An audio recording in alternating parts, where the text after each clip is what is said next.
Petrol, diesel दर व पुरवठा यावर केंद्र शासनाकडून नियंत्रण नसल्यामुळे नागरिकांना नाहक त्रास, आर्थिक बोजा सहन करावा लागत आहे. याला केंद्र सरकारचे धोरण गलथानपणा कारणीभूत आहे. देशाचे प्रधानमंत्री नरेंद्र मोदी तसेच मंत्रीगण यांच्या कथित फाईल उघड्या होण्याच्या भीतीमुळे भारत देशाचे सार्वभौमत्व गुंडाळून अमेरिकेने राष्ट्राध्यक्ष ट्रम्प यांच्या दबावाखाली केंद्र सरकार अमेरिकेपुढे लोटांगण घालत आहे. केंद्र सरकारला रशिया व इराणकडून इंधन पुरवठ्यासाठी अमेरिकेकडून लाचारीने परवानगी घ्यावी लागत आहे.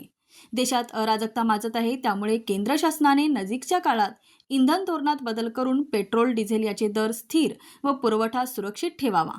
अन्यथा भविष्यात केंद्र शासनाविरोधात काँग्रेस पक्ष व सामान्य जनतेस आंदोलनाचा सार्वत्रिक उठाव करावा लागेल, अशा गंभीर इशाऱ्याचे निवेदन काँग्रेसचे तालुकाध्यक्ष ॲडव्होकेट दयानंद पाटील नंद्याळकर यांच्यासह किसान काँग्रेस जिल्हाध्यक्ष सागर कोंडेकर, प्रदेश सदस्य विनायक घोरपडे, इगल प्रभावळकर, दीपाली आवळे, रणजित काटकर यांच्या प्रमुख उपस्थितीत तहसीलदार अमरदीप वाकडे यांना दिले.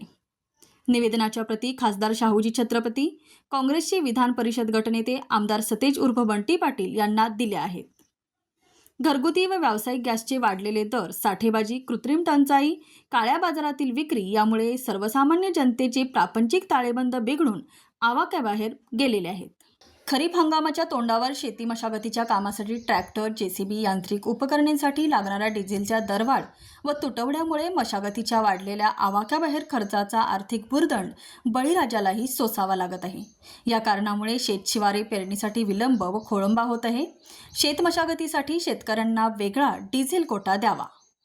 दरम्यान काँग्रेस कार्यकर्त्यांनी कागल बसस्टँड येथील पेट्रोल पंपावर निदर्शने व छत्रपती शिवाजी महाराज पुतळ्यासमोर जनजागृती अभियान केले.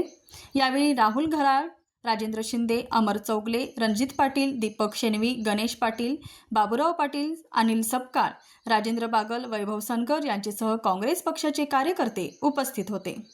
स्पीड न्यूजसाठी शेंडूर प्रतिनिधी अजित बोडके.